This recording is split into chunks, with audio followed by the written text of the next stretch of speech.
RK நகர் தொகுதியில் திமுக சார்பில் போட்டியிடும் மருது கணேஷிற்கு ஆதரவாக திமுக மூத்த நிர்வாகிகள் தாமோ அன்பரசன், அன்பில் மகேஷ் பொய்யாமொழி உள்ளிட்டோர் பிரச்சாரத்தில் ஈடுபட்டனர். சேனியம்மன் கோவில் தெரு, சுனாமி குடியிருப்பு, திலகர் நகர் ஆகிய பகுதிகளில் வீடு வீடாக சென்று அவர்கள் தீவிர வாக்கு சேகரிப்பில் ஈடுபட்டனர். திமுக வேட்பாளர் மருது கணேஷிற்கு பொதுமக்கள் ஆரத்தி எடுத்து வரவேற்றனர்.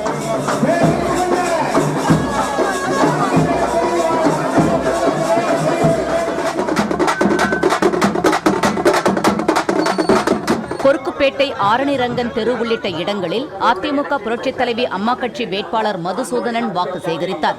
அவருக்கு ஆதரவாக முன்னாள் அமைச்சர் மாஃபா பாண்டியராஜன் உள்ளிட்டோர் பிரச்சாரம் செய்தனர்.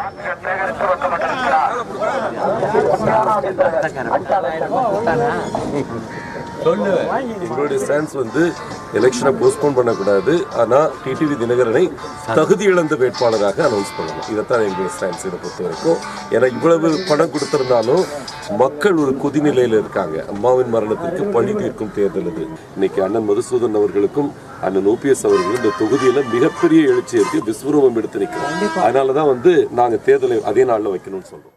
ஆர்கே நகர் தொகுதிக்கு உட்பட்ட இளைய தெரு, பிரின்ஸ் வில்லேஜ், அடுக்குமாடி குடியிருப்பு, இந்திரா காந்தி நகர், பிருந்தாவன் அவென்யூ, ஜீவா நகர் உள்ளிட்ட இடங்களில் பாஜக வேட்பாளர் கங்கை அமரன் திறந்தவெளி ஆட்டோவில் பிரச்சாரத்தில் ஈடுபட்டார். அப்போது அவர் பாடிய பாடல்களுக்கு அவரது கட்சியை சேர்ந்த சில பெண்கள் நடனமாடி பொதுமக்களை உற்சாகப்படுத்தினர்.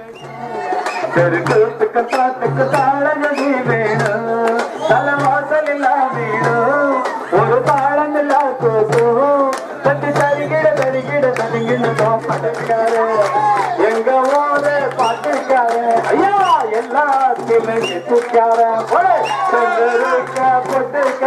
ஐயா ஜவலக்கார மாட்டுக்கார